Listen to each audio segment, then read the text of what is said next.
c'est en 3. Et toi, Ah, la table. Ah, ouais, c'est 3. Et 4, ouais, par chaise. Ah, mais la table, c'est 3. Mais la table, il y a pas de chaise, là, il y a pas de chaise. Tov.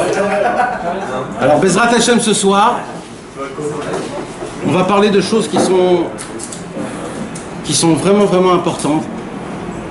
Et comme toujours, c'est de l'actualité. C'est de la vraie actualité. Ça va peut-être choquer plusieurs personnes, mais c'est la vérité.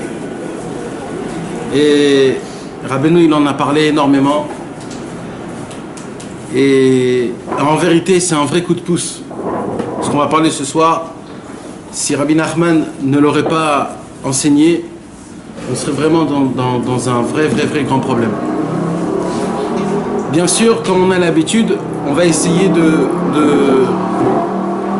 associer notre étude avec la paracha de la semaine, la paracha de Chayei Sarah.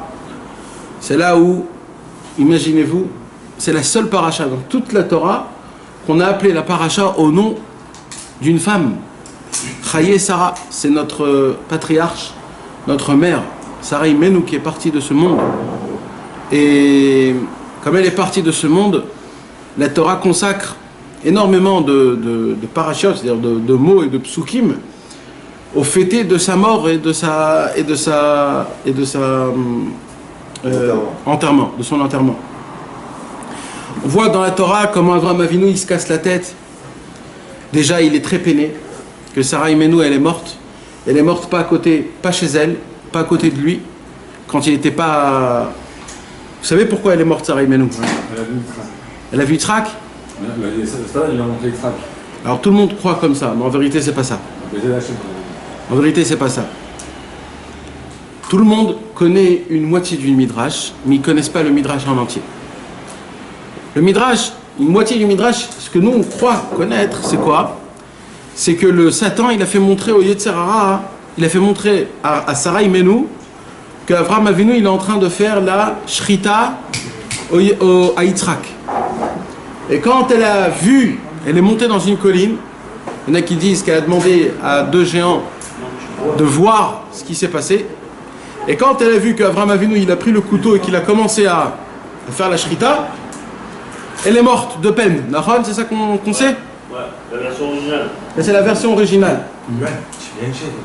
Mais c'est pas la vraie version. La vraie version, c'est une autre version. L'autre version, c'est pas une version, c'est le midrash au complet. Regardez comment ça continue. En vérité, Sarah Imenu n'est pas morte. Vous croyez vraiment que Sarah Imenu, elle était d'un niveau aussi bas que quand Avraham il tue Yitzhak pour la volonté d'Akadosh Baruch Hu, alors elle meurt. C'est ça notre grand. C'est pas toute sa vie elle a souffert de ça. Non, mais c'est ça la grandeur de Sarah Imenu. On dit Sarah Imenu, notre maman, la première, Sarah Imenu. C'est ça la grandeur d'elle, c'est que quand elle voit à la fin du compte son fils qui se fait, eh ben le midrash il dit plus fort que ça. En vérité, elle n'a pas vu que Avraham Avinu il fait la shrita. Elle a vu une autre chose. Elle a vu qu'il vient faire la shrita, mais après il s'arrête de faire la shrita. Parce qu'Hachem lui a dit d'arrêter. Et Sarah Imenu elle dit quoi? Mon mari n'a pas eu la force de continuer à faire la shrita Yitzhak Avinu. De ça elle est morte. Ça change la photo. C'est ça en vérité. Mais ça c'est une chose. D'accord? C'est une chose. Donc la pauvre, quand Avraham Avinu il était donc à Har Moria, Sarah elle était très très loin. Avraham Avinu il vient, il redescend, il rentre chez lui à la maison et il voit quoi? Il voit sa femme n'est pas. Alors il demande à Agar où elle est ma femme. Alors elle dit elle est partie te chercher, ça fait déjà quelques jours. Imaginez-vous, Avraham Avinu il a perdu Yitzhak ce même jour-là et Sarah Imenu. Parce que Yitzhak, Avraham Avinu qu'est-ce qu'il a fait? Il a fait la shrita, il a supplié à Kadosh Baruch Hu de quand même faire la shrita à Yitzhak. Et Avraham Avinu ne pouvait pas se tenir. Il lui a fait la shrita mamash. Il lui a fait faire sortir. Il est mort, Yitzhak. Il est mort. Les anges l'ont pris. Pendant 3 ans, il était dans le Gan Eden pour voir. 3 ans. 3 ans, il était dans le Gan Eden pour avoir de la refoua chez les Ma. Et c'est le jour même là où Rivka elle est née. Et quand il est redescendu, il a vu tout de suite sa fiancée Rivka. Ça s'est fait tout en même temps. J'ai entendu ça. Ouais. Parce qu'en vérité, dans la Neshama de Yitzhak, c'était une Neshama femelle. Donc tant qu'il était vivant, il ne pouvait pas avoir son zivoug. Parce que c'est deux femelles. Alors il fallait qu'Avram Avinu le tue pour que sa Neshama elle monte et en haut dans le ciel on le change sa Neshama en Neshama de mâle. Comme ça dès qu'il est Kaviachol mort le jour de la Hakeda, tout de suite Rivka elle est née. Parce que comme ça il a une autre Neshama et là il y a un Zachar Venekeva, il y a une mâle et une femelle. Il a apparu, c'est une image. Non, c'est du Emet Lamito David. C'est du Emet Lamito. Tu dis que Sarah, elle est morte parce qu'en vérité, elle a vu que Isaac il a pas été au bout. Ouais. Et là, on dit qu'il a été au bout. Non mais parce que elle voit de loin que Avram Avinu il vient pour faire et après Akadosh Baruch Hu lui dit arrête. Là il relève. Après, il repart. Non, Il est mort. Dès qu'elle a relevé, elle est morte tout de J'ai suite. entendu qu'il l'avait tué. Et après il a continué. Et ça elle n'était pas là. Mais c'est comme ça frère. C'est comme ça. Ça c'est notre grandeur. C'est nos patriarches. Mais attends écoute. Mais qui sur le pauvre Avram Avinu avait perdu et Sarah et Yitzhak le même jour. Il revient chez lui à la maison tout seul. On dirait qu'il a tout perdu, non? Il a tout perdu. Il n'a plus rien. Et là, qu'est-ce qu'il fait? Qu'est-ce qu'il fait? Il va la chercher Sarah et il voit Sarah morte en plein milieu du chemin comme ça, comme si de rien n'était, comme si une vache qui était morte. Personne ne s'occupait d'elle. Vite il a pris et Avram Avinu, bien avant, un jour, il cherchait une brebis pour sacrifier à Hachem. Il cherchait une brebis.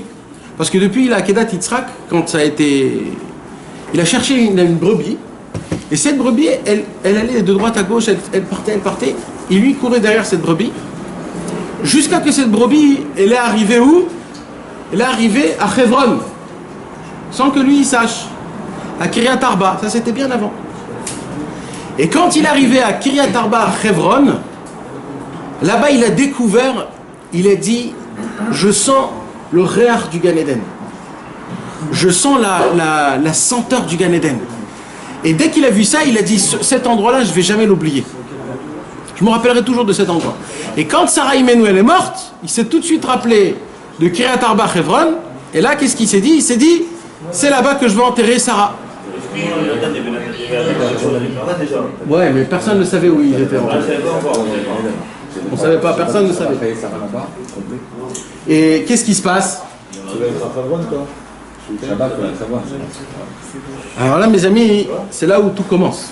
Écoutez bien de quoi on va parler ce soir. Et là, la Torah, vous savez que la Torah n'écrit pas des choses pour rien. La Torah, tout ce que la Torah elle nous écrit, il y a énormément d'études et de secrets qu'on peut apprendre. Mamash, pastam. Et la Torah, elle dépense énormément de psukim en débattant toute l'histoire de comment Avram Avinu, il rentre chez les Chitains. Et là-bas, il voit un chef qui s'appelle Ephron. Et il commence à faire un débat énorme parce qu'il connaissait Ephron. Ephron, c'était un homme, c'était un businessman. Vous savez, les gens qui font qui savent les hitmakers, comme on dit. C'était un négociateur énorme. Ça veut dire, tu lui disais ça, il te disait ça, il lui disait ça, il te disait ça. Et il a fait une déballe qui était très très longue et très difficile. Jusqu'à la fin du compte, il lui a sorti de l'argent, il lui a sorti 400 pièces d'or, 400 shekels, 400 pièces d'or, devant tout le monde pour que tout le monde voie. Et il a dit, voilà, je t'achète cette grotte. Cette grotte, elle m'appartient à moi jusqu'à la fin de tous les temps. Je voudrais enterrer là-bas mes morts. N'aie pas peur, je ne veux pas habiter là-bas. C'est juste pour enterrer ma femme. Ephron, il a dit, ok. Il lui a donné les 400 pièces. Et dès qu'il a enterré Sarah, Avram Avinu, il a découvert que cette grotte, c'est une grotte qui est exceptionnelle. C'est la porte dans ce monde-ci pour aller au Gan Eden. Mamash. Il y avait Adam et Chava. Et là-bas, il y avait Adam et Chava. Il savait avant qu'il y avait la Mechava? Non, il ne savait pas. Il a trouvé. Après, pour l'instant, il ne sait pas, il a juste senti le Gan Eden. Alors maintenant, la question, ça veut dire quoi, il a senti le Gan Eden? Quoi, il y a une odeur spéciale? C'est quoi? Non, mais c'est quoi cette odeur? C'est une odeur... Ouais, mais quand on dit qu'il y a une bonne odeur, ça veut dire quoi? Ça veut dire qu'il y a vraiment une bonne odeur? C'est quoi qu'il a vu, Bémet? C'est quoi de spécial? Alors, mes amis, ce soir, on va découvrir que cette petite histoire, que nous, on croit que c'est juste une histoire stam, on va découvrir que cette histoire, c'est des mondes et des mondes et des mondes et des mondes et des mondes. Mamash, mamash, mamash. Avant ça, il faut que je vous donne plusieurs introductions. D'accord? Des introductions qui sont formidables, qu'on va étudier ce soir, des choses très très très très importantes à savoir. Vous savez, au début de la création du monde, une des choses que Akadosh Baruch Hu a créé en premier, en tout premier, la première chose que Dieu a créée, c'est quoi? La première chose. La première chose que Dieu a créée, c'est quoi? Non. Il y a encore, avant la tchouva, il y a encore quelque chose. La Torah, non. Volonté. La première chose avant les êtres humains ou la première chose... Avant tout, la première création du monde qui a été fait. Vous avez dit la volonté. Exact. Exact. Alors, c'est quoi? Exactement. En vérité. Exactement. Non, mais c'est Franck qui l'a répété, je vois. Il est un. En vérité, qu'est-ce qui s'est passé, mes amis? Écoutez, c'est vraiment important. Vous savez, comment le monde il a été créé? Dieu, c'est pas comme nous.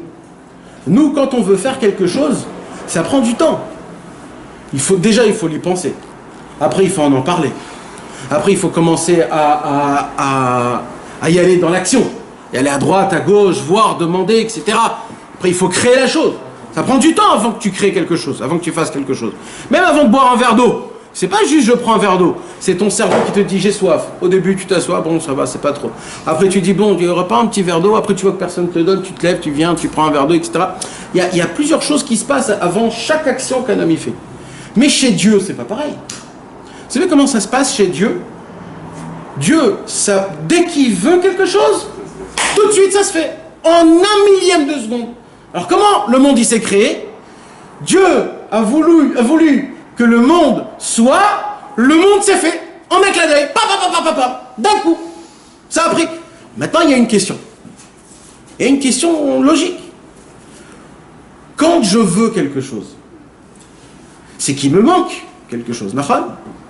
Quand je veux un verre d'eau, c'est que il me manque de l'eau dans mon corps.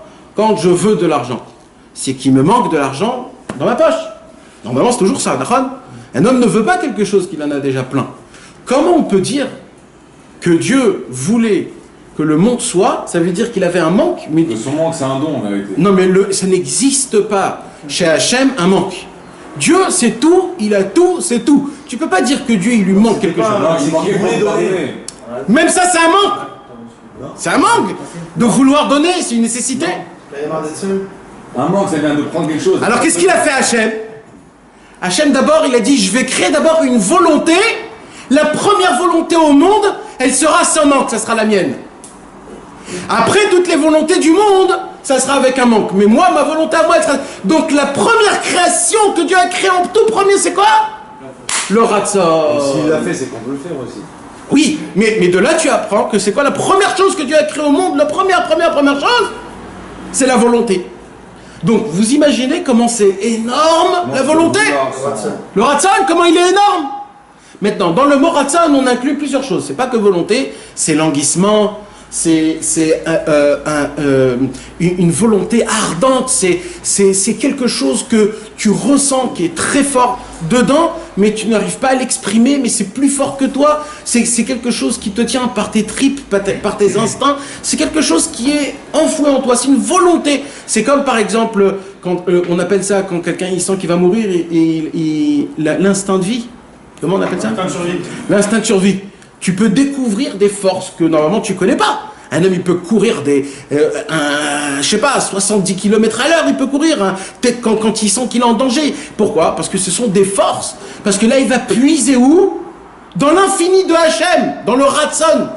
C'est pour ça qu'on dit que rien ne peut tenir devant la volonté. Pourquoi? Parce que la volonté, c'est Dieu en personne. Mamash. Top. Ça, c'est un point.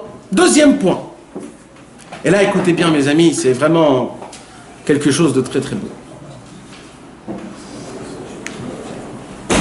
Vous savez que Dieu, une des choses que Dieu a créées aussi en tout premier, une des choses que Dieu a créées en tout premier, c'est quoi? C'est les lettres de la Torah. Vous savez que le monde, comment Akadosh Baruch Hu, il a créé le monde?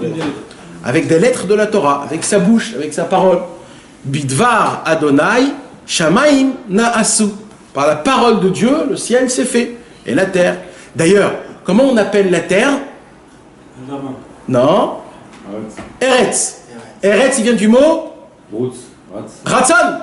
Eretz Ratzon. Que toute la terre dépend de la volonté. Plus que ça. Il y a un chidouche de folie. Vous voulez savoir? Je vous pose une question. Quand Adam Arishon il est venu sur le monde, sur cette terre, comment il a su qu'il fallait planter une graine dans la terre et qu'il fallait l'arroser et qu'en l'arrosant, ça va pousser quelque chose? Il faut le savoir, ça. Il faut le savoir, ce truc-là. Il a vu Hachem planter Mikedem, il a planté un... Non. Hachem, il a planté avant que Adam Arishon. C'était déjà. Adam Arishon, il est venu déjà tout fait. Il n'a pas vu. Comment Adam Arishon savait faire ce travail de faire la terre? Comment? Écoutez comment c'est beau. Adam Arishon, il marchait. Il était affamé. Il n'y avait pas de quoi manger.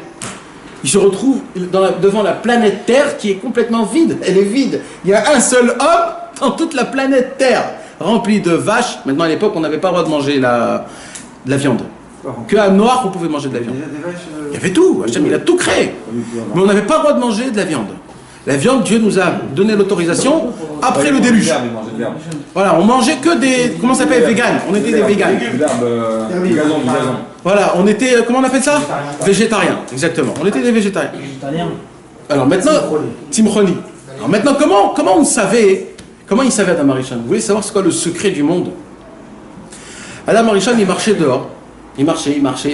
Et d'un coup, il voit une graine, on va dire, une graine. Lui, il ne savait pas ce que c'était. Il voit une graine. Et il se dit, voilà, Akadosh Baruch Hu, je suis complètement affamé. Il dit, mais j'ai la Emouna. Akadosh Baruch Hu. Toi, tu as tout fait. Alors moi, je vais faire ma Ishtadlut. Hachem, je vais prendre cette graine, je vais la mettre dans la terre, parce que l'homme, il est venu de la terre, et tout ce que tu as créé, c'est la terre. Je vais mettre cette graine dans la terre, et Hachem, toi, tu vas faire que quelque chose va pousser de ça qu'on pourra manger.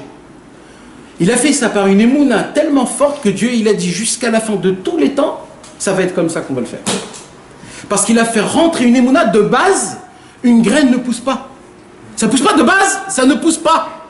C'est Adam Arishon qui a mis une force dans toutes les graines du monde que quand on les plante dans la terre, parce qu'on a dit que la terre c'est quoi? Eretz, c'est le Ratzon. Il a fait rentrer une volonté tellement forte à Adam Arishon que cette volonté elle existe dans toutes les graines du monde et c'est ça qui font pousser toutes les manger qu'on a dans le monde jusqu'à aujourd'hui. Vous voyez c'est quoi une force de volonté? Quand un homme il veut quelque chose, on peut même pas s'imaginer c'est quoi. Tov, je continue. Donc Adam Arishon, Akadosh Baruch Hu, il a créé, avant qu'il a créé le monde, il a créé donc les lettres, l'alphabet. Et ne croyez pas que l'alphabet, c'est comme l'alphabet en français ou en chinois ou en je sais pas quoi. L'alphabet juif, c'est un alphabet qui est tous les secrets et tous les codes du monde en entier pour faire quelque chose dans ce monde-ci. Ils sont dans les lettres, dans la forme, dans l'écriture, dans la combinaison de l'alphabet Aleph, Bet, Gimel, Dalet, He, Vav, Zain, Ret, Tet, Yud, etc., etc., etc. C'est pas Stam, Akadosh Baruch Hu les a créés une par une, très spécialement. Il a fait rentrer dedans des forces, il a fait rentrer dedans des lumières, il a fait rentrer dedans des neshamot, et même nous, on vient de certaines lettres. Et la preuve de ça, c'est que quand un bébé naît, tout de suite on lui donne un nom. C'est quoi ce nom? Vous croyez qu'on donne un nom parce qu'on veut savoir comment il s'appelle pour l'appeler? C'est pas pour ça. Le papa et la maman, ils reçoivent une sorte de Ruach HaKodesh à chaque fois que le bébé est né. Et Akadosh Baruch Hu leur faire rentrer dans la tête au papa et à la maman la combinaison exacte de la neshama du bébé.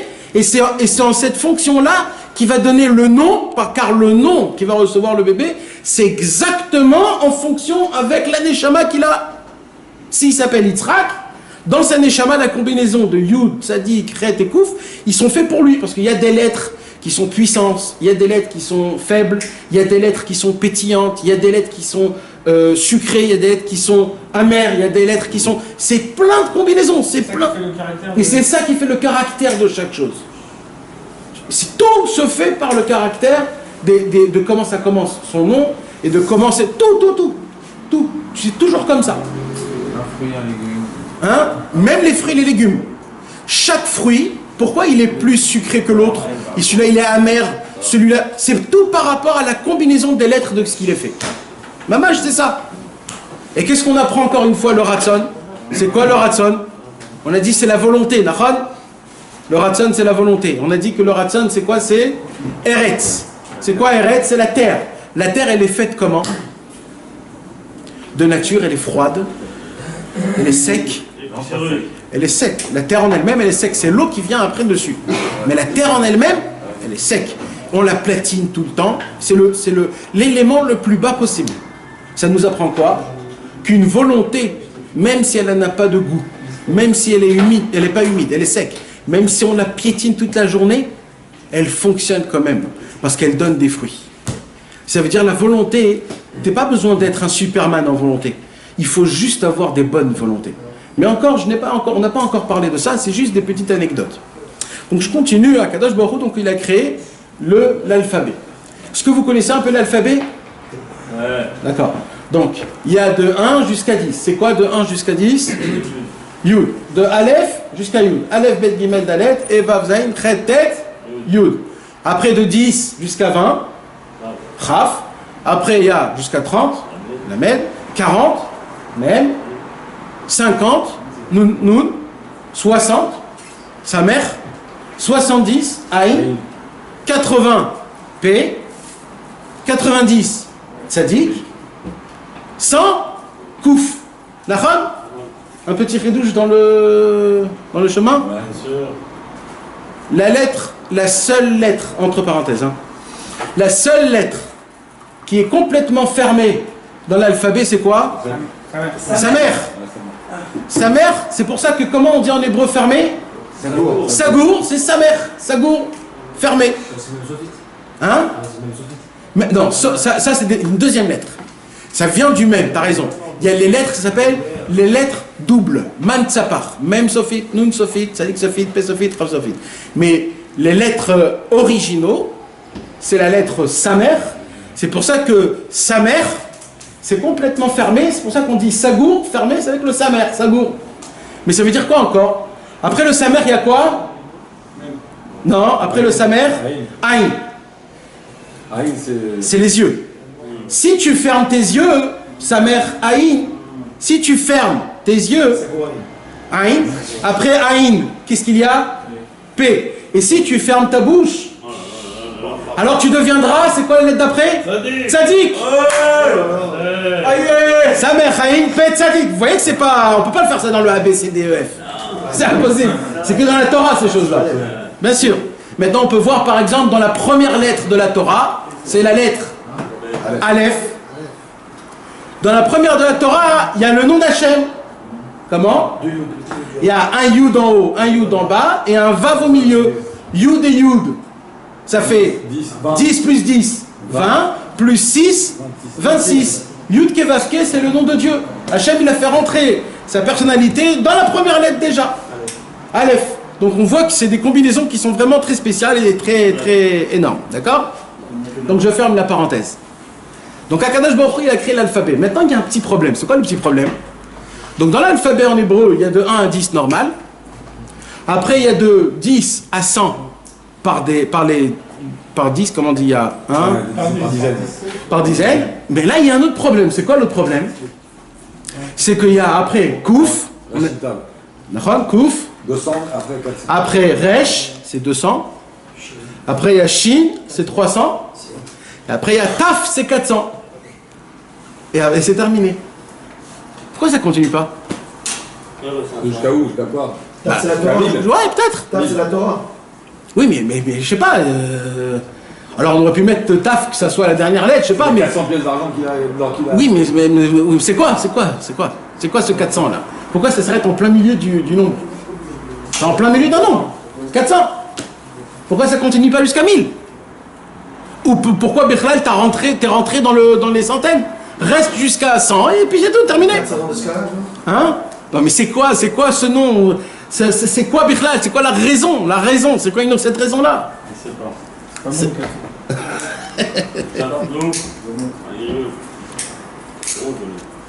Alors, mes amis, le Zohar HaKadosh, il nous apprend quelque chose d'énorme. Le Zohar HaKadosh nous apprend un secret qui est fabuleux. Il nous dit en vérité, HaKadosh Baruch Hu n'avait pas besoin de toutes ces lettres-là. Il n'avait pas besoin. HaKadosh Baruch Hu lui suffisait une seule lettre pour décrire le monde en entier. Pour tout faire. Tout. Il n'avait pas besoin de 22 lettres. De 28 lettres, pardon. 28. Il n'avait pas besoin de 28 lettres. Il avait besoin que d'une seule lettre. Donc qu'est-ce qu'il a fait Hachem? Il a construit Aleph. Comme on a dit, Aleph c'est le nombre Yud, de Yud avec Vav, ça fait 26. Donc c'est tout ce qu'il avait besoin Hachem. Mais après, qu'est-ce qui s'est passé? Quand il a créé Aleph, tout de suite, il y a eu une lettre qui est apparue. Tout de suite. Une nouvelle lettre qui est apparue. C'est la lettre bête qui est venue et qui s'est présentée devant Hachem. Et quand il s'est présenté devant Hachem, elle s'est dit Hachem, regarde ma beauté, regarde comment je suis. Tu trouves pas que tu peux te dévoiler avec moi d'une manière encore plus grande? Quand Hachem il a vu ça, il a dit t'as raison, je fais bête. Quand il a fait Aleph et bête, il y a une autre troisième lettre qui est sortie. C'est la lettre Gimel. Et la lettre Gimel, elle est venue chez Hachem, elle a dit Hachem, regarde comment je suis belle. Regarde combien de lumière tu peux faire rentrer en moi. Regarde combien de divinité tu peux faire rentrer en moi. Tu crois pas que tu pourrais entrer encore plus grand en me créant à moi? HaKadosh Baruch Hu, il a dit ok. Et comme ça, Aleph, Bet, Gimel, Dalet, et Vav, Zain, jusqu'à Taf. Donc, quand il a créé Taf, elle est venue. Elle a dit Hachem, regarde qui je suis. Regarde comment je suis belle. Est-ce que tu peux pas te retrouver devant moi? Regarde la lumière que j'ai. Alors HaKadosh Baruch Hu, il a dit je peux pas te créer. Je peux pas te créer Taf. Parce qu'il y aura plus de fin. Il y aura plus de fin. Alors la lettre Taf, elle a commencé à pleurer. Elle a commencé à supplier HaKadosh Baruch Hu. Elle a supplié de toutes ses forces. Je t'en supplie mon Dieu, crée-moi, tu pourras te découvrir ta gloire. Dieu il dit mais si c'est ça, il y aura plus de fin. Combien vous voulez d'alphabet? Ça veut dire j'ai pas besoin de tout ça. Et la Taf elle dit non, moi je suis miyuchet, je suis spécial parce que je suis comme ça, et commence à dédire. Et HaKadosh Baruch Hu, il lui dit non. Et là la lettre Taf,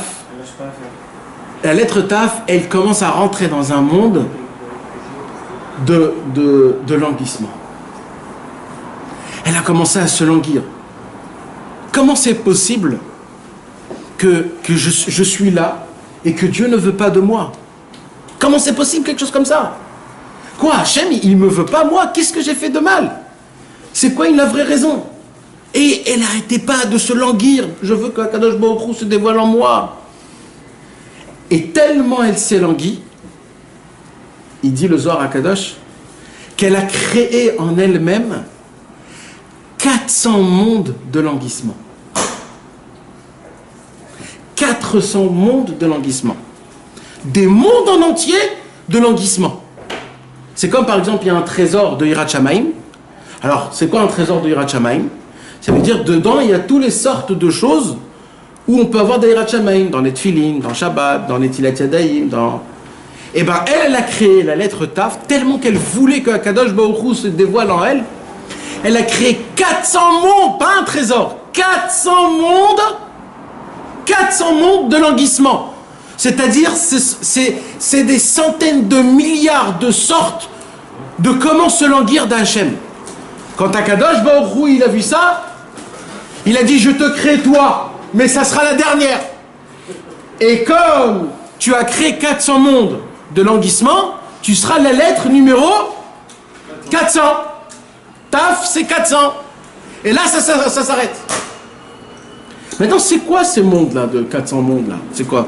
C'est-à-dire quoi ça, 400 mondes? Et s'il y en a 1000, qu'est-ce que ça me change, moi? 400, 1000, 300, 200? C'est quoi ce Inyan-là? C'est quoi ces 400? Eh bien, écoutez bien, mes amis, ce qu'il dit Rabbi Nathan. Il dit dans le Likuta Halachot, et ça c'est quelque chose qu'il faudrait se le graver très fort dans notre sang, dans nos os, dans notre cerveau et dans nos cœurs. Il faut se rappeler tout le temps qu'une seule chose. Vous savez, il y a tout dans le monde se fait par le numéro 4. Combien de lettres il y a dans le nom de Dieu? 4. Yud, Ke, Vav, Ke. Combien de mondes il y a? 4. Atzilut, Bria, Yetzira, Asiya. Combien d'éléments il y a? 4. Combien, c'est quoi les 4 éléments? L'eau, le feu, l'air et la terre. Combien de... il y a aussi l'eau, le feu, l'air, il y a aussi minéral, végétal, animal et humain. C'est 4, comment on dit ça? 4 espèces. Il y a aussi les 4 espèces de Sukkot. D'accord? Il y a aussi les 4 verres de vin qu'on fait à Pessah. Razak, il a dit les 4 saisons. Qui a dit ça? Et il y a aussi les 4 saisons, c'est pas pour rien de mettre, c'est Nahon. Il y a aussi, parce que le numéro 4, 40, 400, 4000, c'est les mêmes, c'est juste, c'est des zéros en plus, mais c'est la même famille, d'accord? Donc quand tu prends le mot 40, et les 40 jours de la Sfirat HaOmer, et les 40 travaux de Shabbat, Les 40 ans dans le 40 ans dans le désert. il y a les 400 ans dans le désert, 40 ans, non, 400 ans en Égypte. 400 ans en Égypte, et 40 ans dans le désert pour aller en Eretz Israël. D'accord? Les deux temples, en même temps quand ils étaient construits, 400. Alibaba, les 40 voleurs. Et ça, les 400 hommes. Esav, quand il est venu combattre contre Yaakov Avinu, il est venu avec 400 hommes. Quand Avram Avinu a voulu payer à Hebron de Ephron, 400 pièces d'or. Et les rabbins Maud. Il y a les quatre mamans, Sarah, Rivka, Rachel, et Kiryat Arba, c'est Kiryat Arba. La Kiryat de Arba. Ça, tu viens de. Kiryat Arba, et il y a Shir, Pashout, Kafoul, Meshulash, Meruba, Na'anach, Nachman, Nachman, Neumann, ouais. Même le Shir, Khadash, les 4, il est simple, double, triple et quadruple. Maintenant, vous n'allez pas trouver ça dans 3, dans 2, dans 1, dans 10, ou dans 9, ou dans 8. Il y a quelques petites choses, mais qui se répètent comme ça dans le numéro 4, 40, 400. Et Rabbeinu est monté à la 4e montée Shabbat. 4 semaines dans le mois, mais pas pour. C'est aussi, tout ça c'est important, tout ça c'est pareil dans le chose. Ah, il est parti le 4e jour. Le 4e jour de Sukkot, il est parti de ce monti. Eh oui. 4 fois, après, tu me dis du 4 fois que le 4 fois. Ah ouais, 4 fois, Donc, qu'est-ce qu'on voit? On voit, mes amis, on voit qu'il y a quelque chose. C'est quoi ce numéro-là? C'est quoi ça? Le numéro 4, mes amis, c'est le mot Dalet. Le mot Dalet. D'accord? 4, c'est Dalet. Avram Avinu, il a combattu contre 4 rois pour après recevoir Eretz Israël, pour après être reconnu d'Akadosh Baruch Hu. Toujours il y a le mot 4. Maintenant, il y a quelque chose, vous allez voir, fais attention avec la... Il y a quelque chose de très spécial, on va revoir encore les lettres. Il y a 2 lettres qui sont pareilles, juste en autre forme. Sa mère et ouais. Non. Si, sa mère même, c'est pareil, sa mère. Non, on a dit pas les lettres doubles.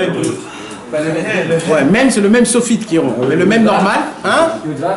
Non, c'est vrai que ça ressemble un petit peu, mais moi je dis sans rien bouger dans toutes les lettres, sans que tu bouges, juste tu les mets à l'envers. Non. Chaf et Chet, non. Ah, ouais, mais il y a quand même quelques... Le Chaf il est rond, le Chet il est carré. Donc il y a une petite... Mais t'as raison. Hein? Hein? Nouné. Non. Le Dalet. Oh, Le Noun et le Dalet, ce sont les mêmes lettres, mais une elle est en bas, c'est ça, et une elle est en haut. D'accord? Le Dalet il est en haut, et le Dalet, non, le Noun il est en bas, et le Dalet il est en haut. C'est la même lettre, juste. Merci. Mal Ouais, positionné. mais- Mal positionné. Non, mais si, c'est le 9. J'aurais dit un rêche à l'envers. Un Resh. Un Resh. Le Resh aussi. Le Resh aussi. Le Resh aussi. Pas mal, le Resh. Le Resh aussi. Mais le Resh, le Resh il est arrondi. Il y a un petit ouf. Comme le Noun. Non, le Noun il est carré dans la Torah. Ah non, attends. Dans la Torah, le Noun il est carré. Dans les livres nouveaux aujourd'hui, ils sont pas. Mais dans la Torah, le Noun et le Dalet, il est pareil. Sauf qu'il est à l'envers et à l'endroit. Il est presque, Il y a dans le monde, une marloquette. Comment on appelle ça une marloquette? Il y a eu, mes amis, c'est Bémet, c'est très important parce que ce qu'on dit ce soir, il y a beaucoup de. Exactement. Il y a dans le monde, une discussion depuis des millénaires. Comment servir Hachem?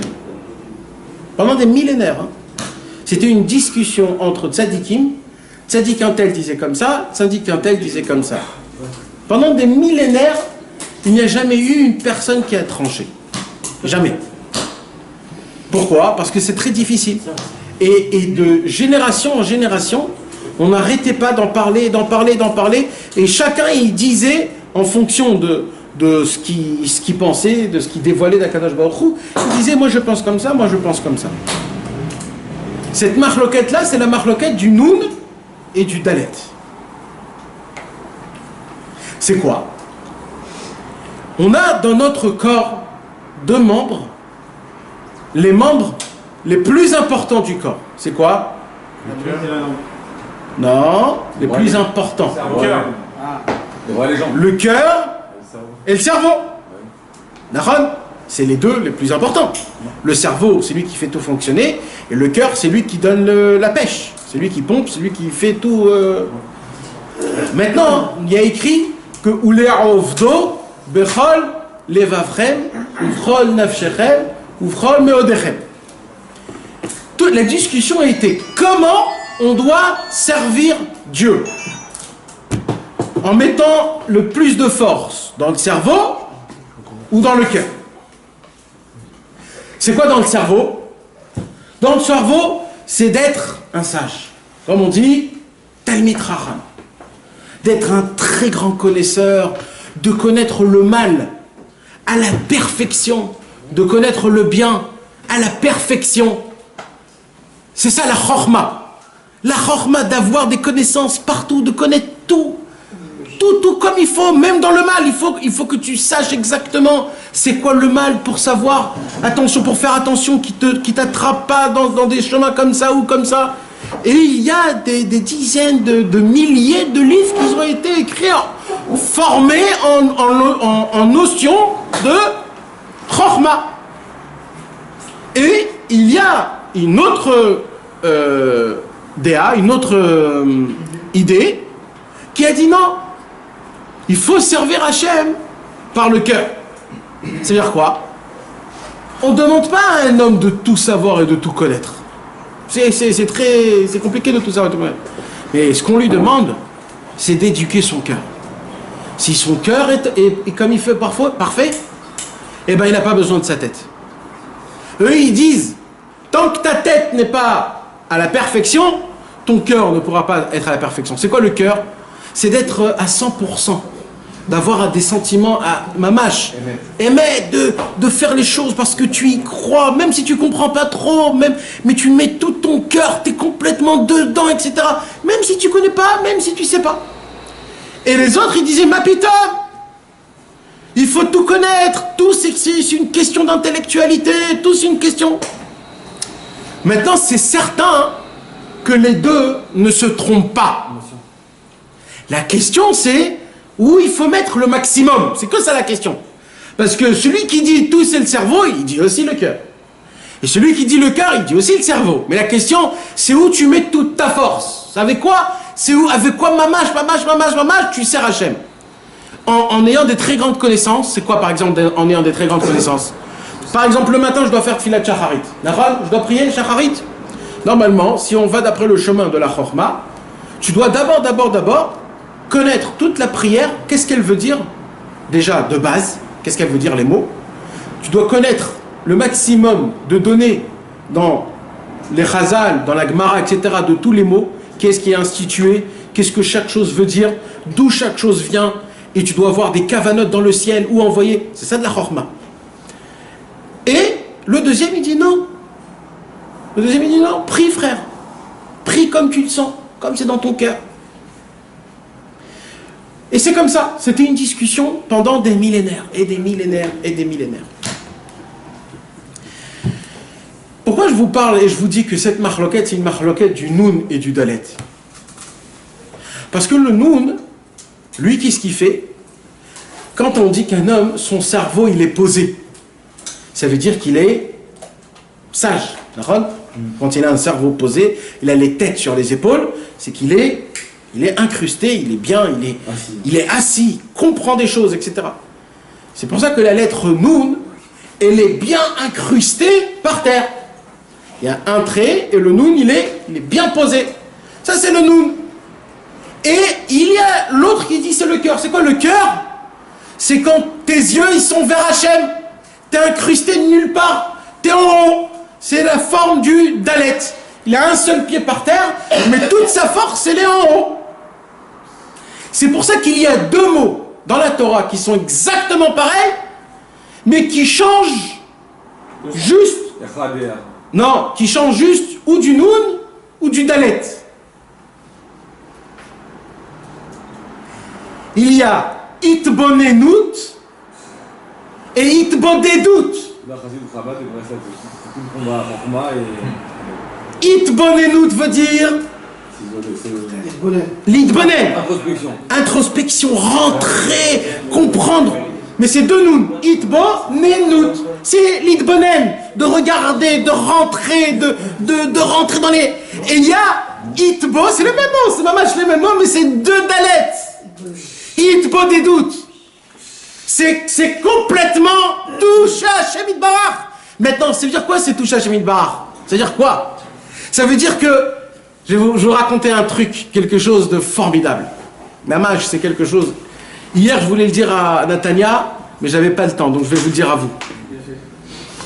Vous savez que je voulais raconter plusieurs fois ça, mais toujours le répéter, c'est tellement un chidouche. Vous savez, le Midrash, il nous raconte qu'est-ce qui va se passer après que le Mashiach viendra. Il nous raconte qu'est-ce qui va se passer après que le Mashiach viendra. Akadosh Baruch Hu, il va faire la Shrita au Yetzer Hara, on n'aura plus de Yetzer Hara. Tous les morts, ça va prendre 40 ans, et vont se réveiller. Et au moment où tout l'homme Israël il va se réveiller et que tout sera comme il faut, Akadosh Baruch Hu, il dit, je veux faire une Séouda. Alors il dit à Hachem, quand j'ai créé le monde, j'ai pressé une vigne que je l'ai gardée pour aujourd'hui. On va boire un vin daté de 6000 ans. Imaginez-vous. C'est un Yahin Ameshumar. C'est un vin... Ouais, c'est le Yahin Ungari. Ça veut dire, imagine-toi que Dieu il cache le vin d'il y a 6000 ans. Après, il y aura le Léviathan. On va manger du poisson, le Léviathan. La Damrot, le hareng, ce que vous voulez. Ouais. Et il y a le Shorba. La Shorba? Le Shorba. Le taureau. Hachem, ouais.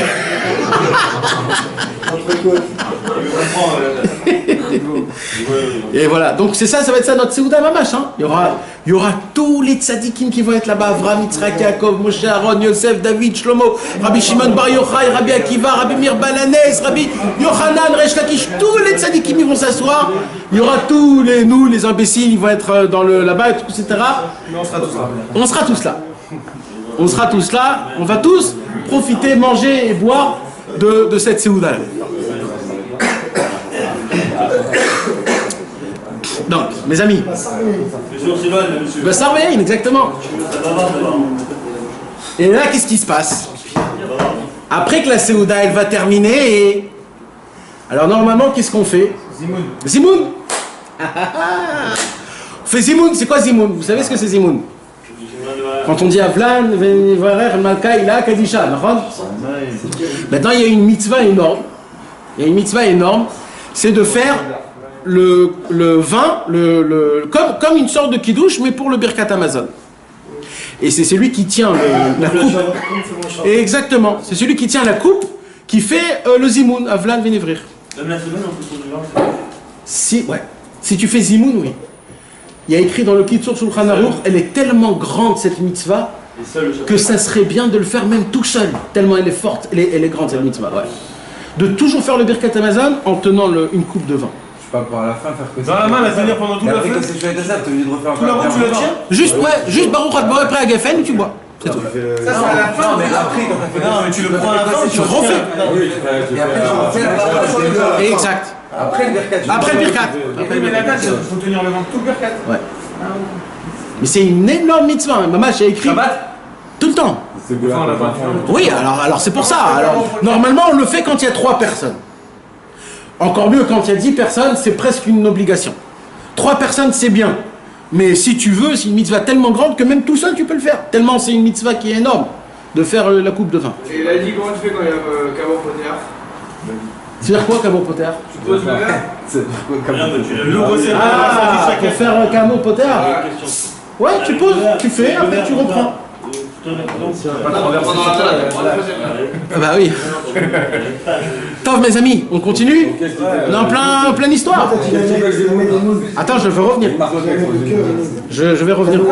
Quand Hachem il a pressé le vin, on va faire le zimoun après le repas, le bon buffet. Alors maintenant, qu'est-ce qui se passe? Akadosh Baruch Hu, il se lève. Akadosh Baruch Hu, il se lève. Il verse une coupe de vin. Il prend la coupe de vin et il la donne à Avram Avinu. Il lui dit à Hachem, à Avram Avinu, Bechavod, fais le zimoun. Avram Avinu, il reçoit la coupe. Il dit à Hachem, Mechila, je ne peux pas faire le zimoun. Il lui dit, pourquoi Hachem? Il dit, parce que j'ai emmené dans le monde Ishmaël. Je ne suis pas méritant. Alors Akadosh Baruch Hu, il prend le verre, il donne à Yitzhak. Yitzhak, il dit à Hachem, Mechila, je peux pas. Il lui dit pourquoi? Moi j'ai amené Esav, Hachem. J'ai pas le mérite. Alors, il vient, il donne à Yaakov, il dit Yaakov, toi t'es parfait. Il dit Mechila, Hachem. Moi je me suis marié avec 2 sœurs. On n'a pas le droit de se marier avec 2 sœurs. Il dit pardon. Il donne à Yosef. Il dit Yosef, Hachem, Mechila. Il dit toi qu'est-ce que t'as fait? Il lui dit, moi, j'étais en Égypte. Et pendant 18 ans, mon père, il a cru que j'étais mort. Et j'ai pas fait Kiboud Avem. J'aurais pu lui envoyer une lettre. Il a souffert, je suis pas méritant. Et d'un coup, tout au fond, il y a un petit rouquin qui se lève, tout petit comme ça. Il dit, Hachem, amène-moi le verre, s'il te plaît. Je veux faire le kidouche. C'était qui? David Amelech. David Amelech, il dit, c'est que à moi que ça me revient cette bénédiction. Alors là, il y a une très grande question. D'abord, c'est osé. David, c'est osé. Devant Avraham, Yitzhak, Yaakov, tais-toi, sois comme les autres. Et souvent, il veut. Nahon, il a de la zodique de chat. T'es un guerrier, cousin. Eh oui, c'était un rouquin. Ah, mais il avait des choses à se reprocher lui aussi. Hein? Il avait des choses à se Exactement. Mais quoi? Non, mais il y a tellement de choses. Si tu veux chercher des poux, il y en a. Il a envoyé un coup. Mais il y en a. Il s'est brisé, il a fait tikkun sur chaque truc.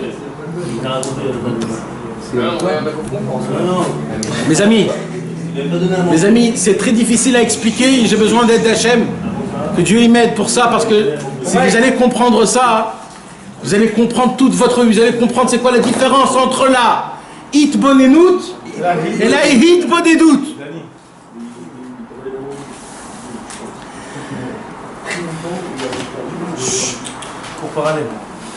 Quand un homme de base, il étudie une faculté, d'accord? Il étudie une faculté. Il apprend une médecine, par exemple. Même si tu prends le plus grand docteur au monde, le plus grand. Des chakranies. Il va te dire, le docteur, il va toujours te dire, on ne sait pas tout, nous. On ne peut pas tout savoir. Il y a des choses qu'on ne peut pas savoir. Des fois, ça se passe comme ça, des fois, ça se passe comme ça. Même tu prends le plus grand architecte. Il va te faire une architecture de folie, de malade, je sais pas quoi. Et il pourra se passer qu'il y a une faussure au 6e étage, dans le sous-sol. On va lui dire, mais toi, tu es le plus grand. Il dit, oui, mais c'est des choses qui arrivent, on ne peut pas tout savoir. Non, dans la faculté, dans la chorma, tu ne peux pas arriver à 100%. Parce que c'est qui 100%? C'est que Hachem. Donc ton maximum, c'est jamais la perfection. Vous comprenez ce que je suis en train de vous dire? Tu ne peux jamais arriver à la perfection parce que la perfection, c'est Hachem. Alors il y en a un, hein, il s'est dit, si on ne peut pas arriver à la perfection, moi je vais faire l'inverse. Moi je veux être à la perfection. Mais à la perfection de quoi? Du 0%.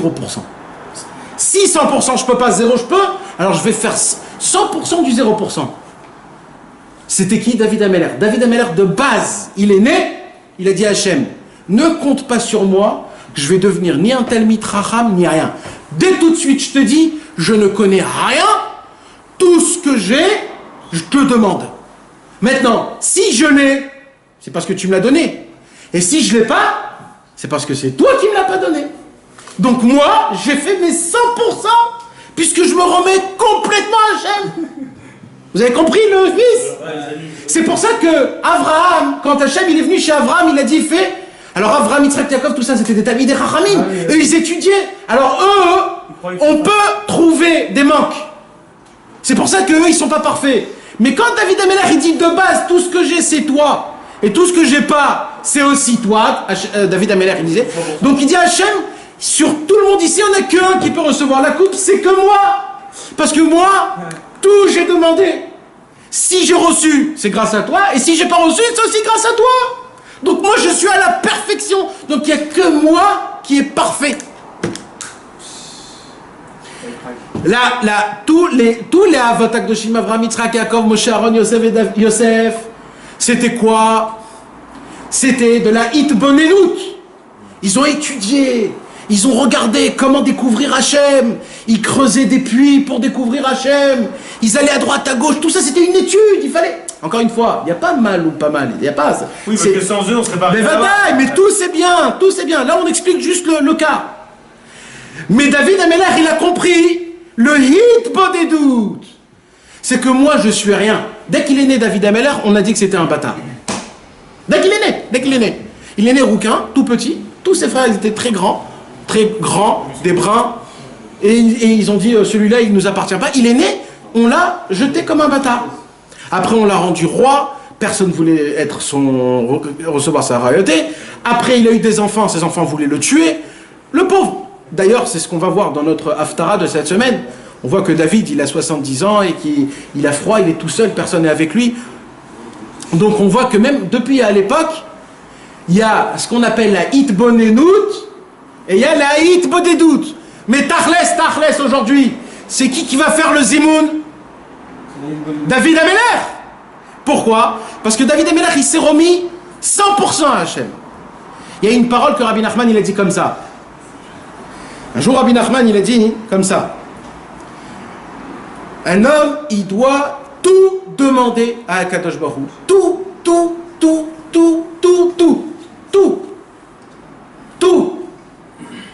Tout, il doit demander à Hachem. Il ne doit rien faire s'il ne demande pas à Hachem. Et il dit, et vous savez pourquoi? Et chaque chose que vous faites, il faut que dans votre tête, vous vous dites, C'est grâce à Hachem. c'est que Hachem qui me l'a fait. Merci Hachem. Voilà. Si j'ai fait une mitzvah, c'est Hachem qui me l'a fait, c'est pas moi. C'est pas moi qui l'a fait. Si je me suis réveillé Chatzot, c'est pas moi qui s'est réveillé Chatzot, c'est Hachem qui m'a réveillé. Il dit Rabbi Nachman, celui qui pense comme ça, c'est-à-dire qu'il ne revient rien à lui-même, il dépend tout à Hachem, et bien après 120 ans, on va faire la même chose pour sa Averot. C'est très dur dans la faute de... Oui, mais tout ça, Hachem quand même. Dans la faute, donc on est d'accord. Si un homme il vit comme ça dans les mitzvot, c'est pareil pour les Averot.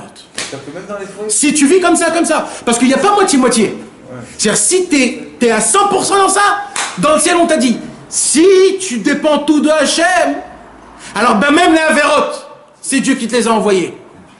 Comme ça écrit, parce qu'on ne peut pas le jouer. C'est ça qu'il dit. Donc David Amer, c'est ce qu'il a fait. David Amer a dit, moi je suis rien, moi tout c'est Hachem. C'est moi qui ai écrit les psaumes, tout c'est Akadosh Baruch Hu. Maintenant, comment on fait quand on veut quelque chose et qu'on n'arrive pas? Comment on fait?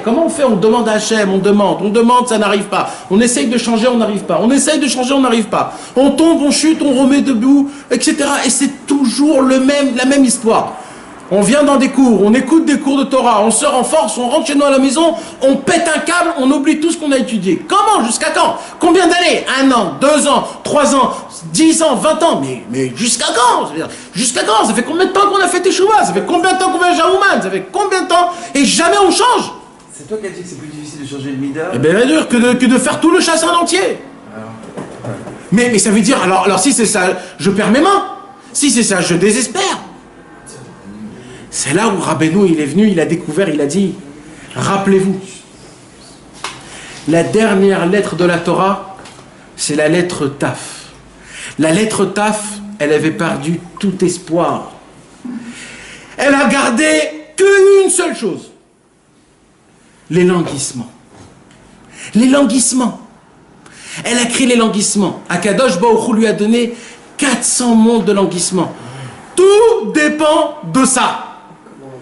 Juste, il dit Rabbi Nachman, le Yetzer Hara, il va vous prendre, il va vous mettre dans une machine à laver, il va vous faire le pressage. Tu sais, il y a tourné normal, et à la fin, pour faire le séchage, ça va... C'est là où le truc, elle tremble complètement. Le Yetzer Hara va nous faire rentrer dans la machine à laver en train de te tourner. Et toi, tu sais plus ce qui t'arrive. Il va te mettre dans un monde, il va te faire des situations où tu sais plus quoi faire. Tu te reconnais plus tellement que tu as changé. Il y a des moments où tu tombes en colère, tu te reconnais plus. Où tu mens, tu te reconnais plus. Où tu voles, tu te reconnais plus. Tu fais des péchés chas v'shalom, tu te reconnais plus. Ton cerveau, il va à 360 km/h. Tu dis, mais qu'est-ce qui m'arrive? C'est pas moi comment c'est possible? Il dit Rabbi Nachman, vous savez pourquoi tout ça? Tous les péchés, vous voulez savoir pourquoi on pêche? Pourquoi on fait des fautes? Vous croyez qu'Akadosh Baruch Hu, ça lui bouge, lui? Qu'on fait des péchés? Vous croyez que ça lui fait quelque chose, lui, en haut? Akadosh Baruch Hu, c'est le plus grand, c'est le plus haut, c'est le plus... Ça lui fait rien, lui, Hachem. Grâce au péché, il y a une seule chose qui touche Dieu en personne.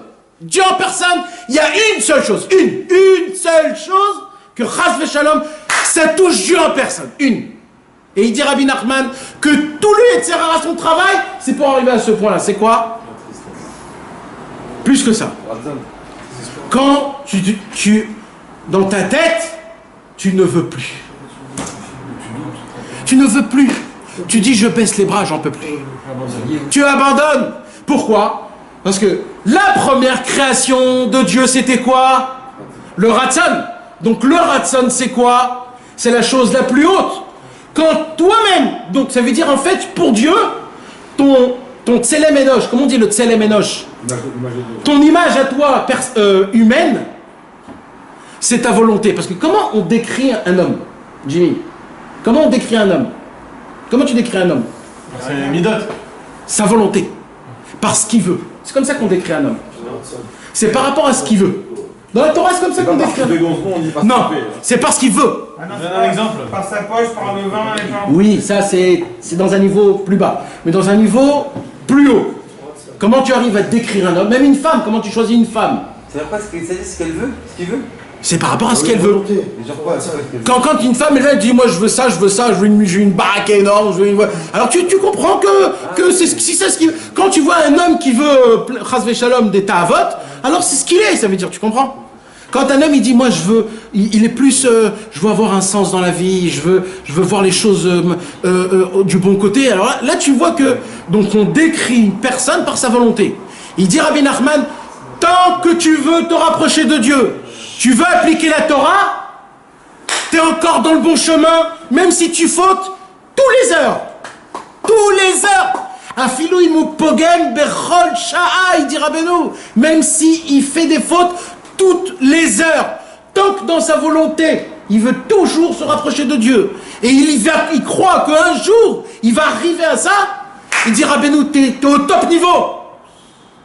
Mais au moment où tu dis, c'est plus pour moi, c'est que pour les tzadikim, là, frère, Chas Shalom, c'est une image, t'as planté un couteau dans le dos de Dieu. Comment il remonte à la personne, alors, c'est pour ça. première création. Alors, à 2 secondes, juste avant ça, regardez comment c'est sympathique. Dans le mot Ratson, le verlan de Ratson, c'est... Non. Tinor. C'est quoi Tinor? Tuyau. Tant que t'as le Ratson, t'as le tuyau direct à Hachem. T'as pas le Ratson, t'as plus de Tinor. C'est fini. Abraham Avinu, maintenant, alors, comme David nous a dit, alors comment on fait? Ça y est, t'as baissé tes bras. Moi aussi. T'as baissé tes bras, j'ai plus la volonté. Alors il y a un niveau, j'ai plus le chlouk. L'enguisement est... Voilà, il y a un niveau encore plus fort que le Ratson. C'est quoi la différence? Ça c'est Dieu, ça c'est la création de Dieu. Si tu perds le Ratson, il y a les gagouim, les kissoufim, les languissements. J'ai pas la volonté, mais je me rappelle qu'un jour, j'avais ça et je me languis, purée, qu'est-ce que je voudrais être comme à l'époque. J'étais un gibor, je me levais, j'allais à droite à gauche. Je croyais que je peux même devenir un tzaddik. Maintenant, tu le veux pas, mais tu te languis. Tu te languis. Il dit Rabbeinu, les languissements, ils sont tellement forts que c'est ça qui crée le monde. Parce qu'au moment où la lettre Taf, elle a été créée, Dieu a créé le monde. En vérité, Hachem, il a attendu. Hachem, il a dit, le Ratson tout seul, ça suffit pas. J'ai besoin du Taf. J'ai besoin des languissements du mec lui-même quand il a perdu son Ratson. Il a perdu la raison de vivre. Mais il se languit quand même de quelque chose. C'est comme ça que je peux créer le monde. Maintenant, tout ça, c'était une... Voilà. Maintenant, tout ça, c'était une introduction pour revenir au cours.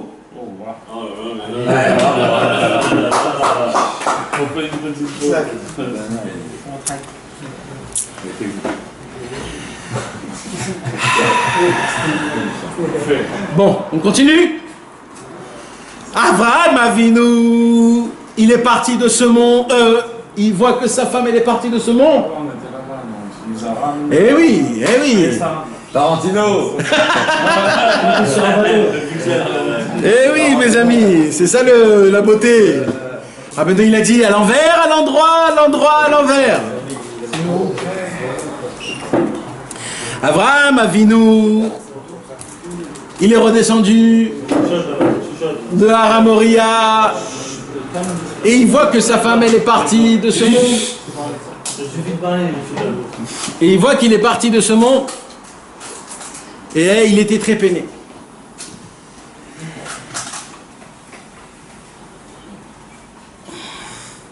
Vous savez qu'est-ce qu'on dit sur une femme?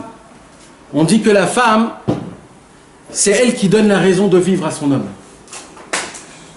Parce que quand Adam Arishon, il a vu qu'il n'avait pas de femme, alors il a dit à Hachem, comment tu m'as créé tout seul? Je ne peux pas vivre tout seul. Tous, ils ont une batzoug, une femme. C'est-à-dire les vaches, il y a un taureau, etc. Et moi, tu ne m'as pas donné une... Alors, la Malichaïm, pourquoi je dois vivre? Donc de là, on apprend que la femme, elle donne... C'est un peu une raison de vivre pour un homme. Un homme sans une femme, il n'a pas de... Adam, Belo Isha, Sharouy, Belo Simcha, Belo Torah, Belo Choma, Belo... Et Yitzhak, c'est qui Yitzhak? C'est le premier juif qui est né Bigdusha ou Betahara. Le premier juif qui est né juif mamash. C'est-à-dire Avraham Avinu, le pauvre, lui, il est né pas Bigdusha ou Betahara, parce que ses parents, ils n'ont pas fait Nida. Mais comme Avraham et Sarah, c'est eux les premiers qui ont fait Nida, donc la première Neshama qui est descendue propre, il est né Nachon. Ouais, de Nida même. Ouais. Et ouais, c'est un Ben Nida, comme ça écrit. Mais Yitzhak, donc, c'est lui le premier qui est descendu, qui a eu la Neshama la plus propre. C'était Mamash pur. On lui a fait la Brit Mila 8 jours, tout. Yitzhak, ça a commencé nickel. Lui, il n'a pas eu de problème. Lui, c'était... Et c'est pour ça qu'on dit que Yitzhak, ça a été le premier Talmid Chacham. Le premier, parce que lui, dès qu'il était petit, on lui a tout de suite mis dans la Torah. Avraham Avinu, il a dû d'abord étudier tous les Avodot Zarot, il a dû d'abord tout passer par tous les chemins. Donc le premier Talmid Chacham, c'était qui? C'était Yitzhak. Écoutez comment c'est beau maintenant. Vous êtes prêts? Vous êtes prêts? Avraham Avinu ressemble à qui? À nous. À nous. Avraham Avinu, il a tout dans sa vie. Il a Sarah. C'est qui Sarah, on a dit? La volonté de vivre. Le ratson de vivre. Donc j'ai la beauté, j'ai bien. Il a Yitzhak. C'est quoi Yitzhak, on a dit? Le Talmid Chacham, la Chochma. Il a tout. Avraham Avinu, il a une table, il a tout ce qu'il faut. Il a tout dans sa vie. Il monte chez Hachem. Il vient faire la Akedat Yitzhak. Et là, il perd sa femme et Yitzhak. Il perd la volonté de vivre, parce que sa femme, elle meurt, donc il n'a plus envie. Et il perd Yitzhak, là, toute la Chochma. D'un coup, il redescend, il dit, qu'est-ce que je fais? Et là, Avraham Avinu, il voit noir, parce qu'il voit qu'il est qui dans ce monde-ci? Ishmaël. Ishmaël veut dire quoi? Écoute Dieu. C'est un remède que Dieu il lui a dit. T'as plus de Torah, alors mets toutes tes forces dans la tfila maintenant. Jusqu'à maintenant, tu as fait Hitbonedut. Maintenant, tu fais Hitbonedut. Mais Avraham Avinu n'a pas compris. Et il marche comme ça. Et il va voir qui? Ephron. Ephron vient du mot Afar. C'est quoi Afar? La terre. La terre, c'est aussi Eretz. C'est aussi le Ratson. On a dit Eretz, Ratson. Afar, Ephron. Il vient chez un monsieur qui s'appelle Ephron. Avraham Avinu dit, attends, il y a un truc qui se passe là. Hachem, il m'envoie des simanim. J'ai perdu Sarah, c'est ma volonté de vivre. J'ai perdu Yitzhak, c'est toute la chorma que j'avais. Il me reste que Ishmaël. Ishmaël veut dire, Dieu m'écoute. Hachem, il veut que je prie. Mais moi, j'ai même pas... J'ai pas envie de prier, je peux pas prier. Je suis complètement à la panique. Alors je viens chez qui? Chez quelqu'un qui s'appelle Ephron. Ephron, on a dit c'est Afar. Afar, c'est le Eretz. Eretz, c'est le Ratson. Dieu, il veut que j'ai de la volonté. Alors, il essaye de vouloir, Avraham Avinu. Mais il dit, mais qu'est-ce que je peux vouloir? J'ai laissé un arabe. Qu'est-ce que je vais faire avec un arabe? Qu'est-ce que je vais faire? Et il dit à Hachem, j'ai même plus la volonté. Je veux plus rien. Et là, Avraham Avinu, il baisse ses bras. C'est 400 pièces. Et là, il ne sait plus quoi faire. Même Akadosh Baruch Hu dit, Avraham, comment tu baisses tes bras? T'es à la fin de tout, là. Ça y est, c'est fini. Tu deviens le tzaddik le plus grand au monde. C'est maintenant que tu baisses tes bras. Et là, Ephron, il lui dit, tu veux Kiryat Arba? Tu veux le Kiryat de Arba? Tu veux le Dalet? Paye 400 pièces. Languis-toi comme tu étais à l'époque. T'as pas le Ratson, t'as pas la Tfila, t'as pas la Chochma, t'as pas la joie de vivre. Eh ben juste des languissements Kiryat Arba. Là, Avraham Avinu, il a dit, j'ai tout compris. Il a dit, appelez-moi tout le monde. Je veux que tout le monde sache que je peux me lever de ma situation que par les languissements. Il a donné 400 pièces. Kiryat Arba lui appartenait. Jusqu'à la Torah, il y a écrit Ad etzem ayom azeh. Avraham Avinu a tranché que la Vodat Hashem, c'est Hitbonedut, pas Hitbonenut. Dalet, pas Noun. Vous imaginez la grandeur? La chorma, c'est quoi? C'est de se languir quand tu n'as plus. C'est de prier. Tu n'arrives pas à prier et de la volonté. C'est-à-dire vouloir des bonnes choses. De ne pas perdre sa personnalité. Tu n'arrives même pas à vouloir. Languis-toi. Languis-toi d'être comme des tzadikim, comme Baba Saleh, comme Rabbi Nachman, comme Rabbi Nathan. Languis-toi juste que ça soit ça ton modèle. Même si toi t'es un pourri. Vous savez, un jour j'ai pensé à ça et j'ai découvert quelque chose de logique qui est très simple. Vous savez... Le languissement, on peut l'avoir que par la Hitbonedut. Ah, je sais pas qui emmène quoi, mais Kaniré, les deux emmènent les deux. C'est-à-dire, ça peut t'emmener ça et ça veut dire c'est... Un jour j'ai pensé à ça. Vous savez, il y a 4 mondes, comme d'habitude, 4. Il y a Atzilut, Bria, Yetzira, Asiya. Comment il s'appelle ce monde en français? Terre. Asiya. Ça veut dire Action. Où il est Hachem? Dans le monde de Hatzilut. D'accord? Ça veut dire quoi, tu veux? Hatzilut, c'est la noblesse. Dans la noblesse, alors je vais t'expliquer chaque monde, comment ça fonctionne. Dans ce monde-ci, tant que tu n'as pas fait d'action, tu es compté comme rien. D'accord? Si tu as voulu mettre les téphilines, mais tu les as pas mis, tu les as pas mis. Non, on a dit qu'avec la pensée, on peut récupérer. Oui, mais dans un autre monde, pas dans celui-là. Asiya, Olama Asiya. Comme ce monde-ci, c'est un monde d'action, dans ce monde-ci, ton bilan, c'est t'as fait ou t'as pas fait. C'est comme ça que tu es jugé. Maintenant, dans le monde le plus haut, le monde de Hatzilut, on a dit que c'est quoi le monde de Hatzilut? C'est le Ratzon, le Keter, la noblesse. C'est la Ratzon, c'est la volonté de Dieu, on a dit. Donc, en haut, le bilan, il se fait. Comment? Pas si t'as fait ou t'as pas fait. Si t'as fait ou t'as pas fait, c'est tout en bas. C'est si t'as voulu ou t'as pas voulu. C'est-à-dire, quand tu mets les téphilines le matin, comme ça, sans penser, dans le ciel, c'est compté comme si tu les as pas mis. Parce que dans le ciel, l'action, c'est la volonté. Donc, si un homme, il fait des fautes, mais il veut pas faire les fautes, dans le monde de Hatzilut, il n'a pas fauté. C'est que dans le monde d'en bas. C'est pour ça qu'il dit Rabbeinu, dans ce monde-ci, vous allez souffrir. Mais quand vous allez monter chez Hachem, vous êtes nickel.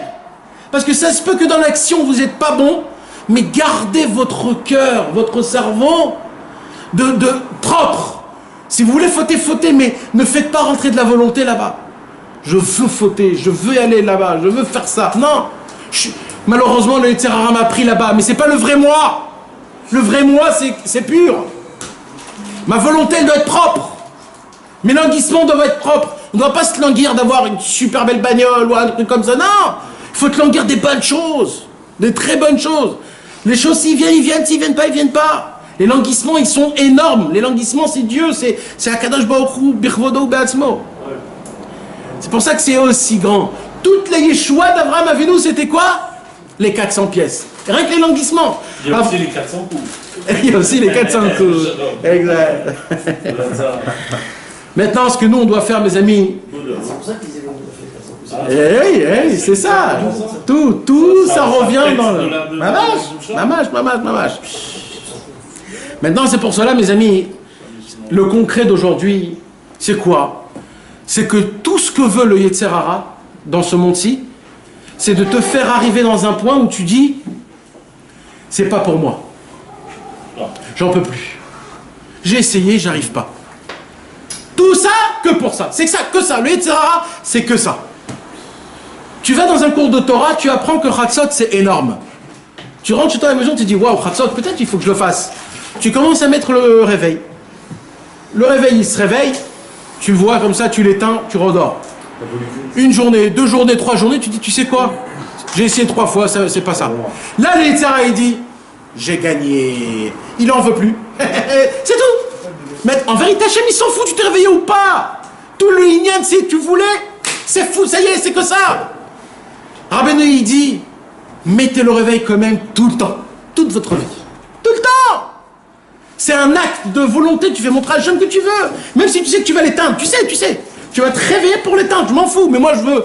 C'est un signe de volonté. Attends, Nathan, reviens 2 secondes au lien de... celui qui a fait du péché mais qui n'a pas voulu. Alors c'est pour ça qu'il va être pardonné. Et pourquoi? Parce que dans le monde d'en haut, c'est que le Ratzon, c'est pas l'action. Donc tu vas être puni en bas, mais quand à la fin du compte, quand tu vas être proche de Dieu, tu seras le plus pur possible. Parce que dans le Ratzon, tu n'as pas fauté. Voilà. Et comment t'exprimes le languissement par la bonne douce? Comment j'exprime le languissement par la bonne douce? Ah voilà, Nachad. Comment le languissement? Ah voilà, c'est aussi un conseil, il dit Rabbeinu. Comment on peut avoir des languissements, il dit Rabbeinu? Tu les parles. Je voudrais me languir de ça, et qu'est-ce que je voudrais que ça? Il dit Rabbeinu, la parole créée. Bidvar Hashem Jamaim Nassou. La parole créée, même si tu n'as pas envie, tu le dis, ça fait ces choses-là. Et c'est comme ça qu'on peut devenir des tzadikim sans trop se casser la tête. De faire la volonté d'Akadosh Baruch Hu. C'est de toujours garder nos cœurs, nos volontés, nos languissements. C'est ça qui a sauvé Avraham Avinu. Et grâce à ça, on a Kiryat Arba, on a Hebron. Eh oui. Et quand Esav, il est venu avec ses 400 guerriers, il voulait faire l'inverse. Il voulait casser tous les languissements de Yaakov. C'était ça en fait le combat. C'était un combat de languissement.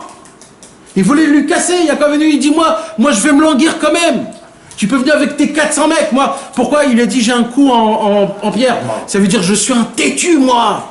Toi tu vas m'enlever tous mes languissements, et ben moi je suis un têtu. Et là il lui a mordu, ses dents ils sont tombés. Parce qu'il a vu que Bémet, les languissements, même Yetzirara, Birvodo ou Beatzmo, il peut pas. Même lui il se casse les dents. Tellement c'est fort des languissements, des bons languissements. Des languissements pour faire des bonnes choses. Je voudrais être un bon juif. Je voudrais être comme mon grand-père. Je voudrais faire une belle tefila. Je voudrais étudier la Torah. Il faut le dire dans sa bouche.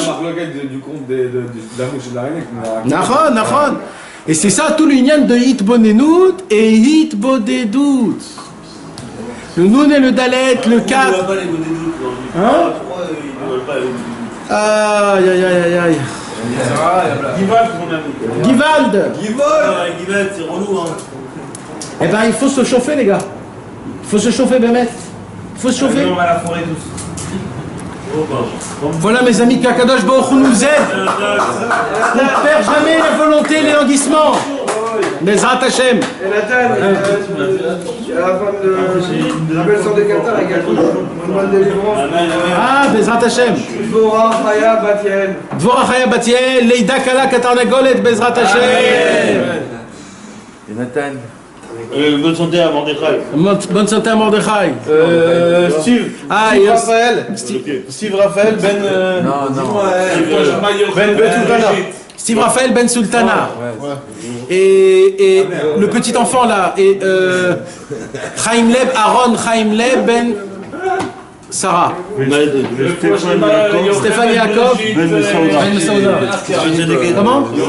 Yochevet Brigitte Tatia. Avner Ben Ovadia. Nathan Issim Ben Rachel. Jonathan Shushan.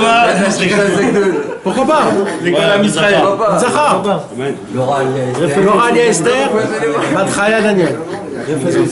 Raphaël Yosef David. Liora et Simon. L'Atzlacha Bachatuna. Rivka Bat Maïna. Mariage. Daisy Kamuna. Refoua Shlema Bat Esther. Ezrat Hashem. Il faut avoir le ratson d'avoir le ratson. Nahon, ça aussi. Écoutez ce qu'il veut dire. Il faut le ratson de le ratson. Bezrat Hashem. Tout l'homme Israël, tout ce qu'ils ont besoin, que Dieu leur accorde. Et que Bezrat Hashem, on puisse être des bons juifs, toujours joyeux. Et qu'on ne manque de rien. Des chassidim du Dalet. Une petite aide, messieurs, pour notre Givald. Vous avez fermé? Voilà, on va débrancher.